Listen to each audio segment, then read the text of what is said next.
নির্দিষ্ট বলা যায় না, কম বেশি তো হতেই পারে, তবে কম হবে না বরং বেশি হবে। আল্লাহর সৃষ্টি যদি 18,000-এর বেশি হয়, আমার আল্লাহ দয়াময় যা কিছু সৃষ্টি করেছেন তার সৃষ্টি শ্রেষ্ঠ করেছেন, আশরাফুল মাখলুকাত করেছেন। কোরআনুল কারীমে আমার আল্লাহ নিজেই ঘোষণা করেন, ওয়ালাকাদ কাররামনা বানি আদম, আমি আল্লাহ আদম সন্তানকে সম্মানে জীবন দিয়েছি। জোরে বলুন সুবহানাল্লাহ।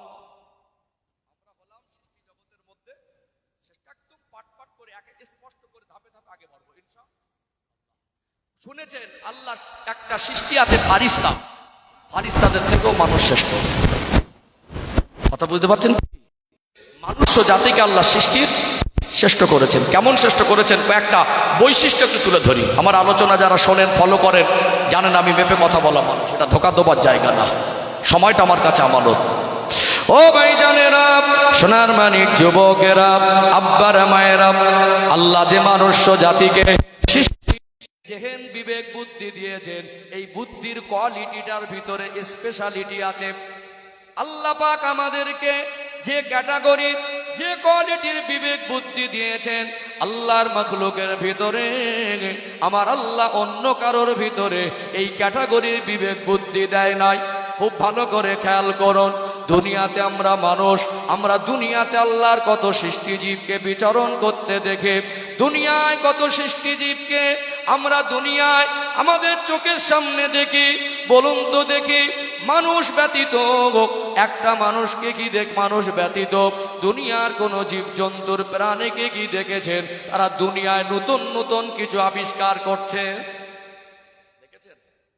মানুষ ছাড়া নতুন কিছু আবিষ্কার করেছে আল্লাহর কোন সৃষ্টিজীব, এটা কোনোদিন দেখেছেন? দেখেন নাই। আজ কম্পিউটার আবিষ্কার হলো, স্যাটেলাইট আবিষ্কার হলো, ইন্টারনেট মোবাইল আবিষ্কার হলো, মানুষ টেকনোলজির ব্যবহার করে। দুনিয়ায় মানুষ আজকে টেকনোলজির উপরে নির্ভর করে তাদের কঠিন কাজকে সহজ করে নিয়েছে। ও ভাইরা, বাবাজিরা, আল্লাহ দয়াময় মানুষ জাতিকে যে ক্যাটাগরির বিবেক বুদ্ধি দিয়েছেন, এই ক্যাটাগরির বিবেক বুদ্ধি আমার আল্লাহ অন্য কোন মাখলুককে দেয় নাই।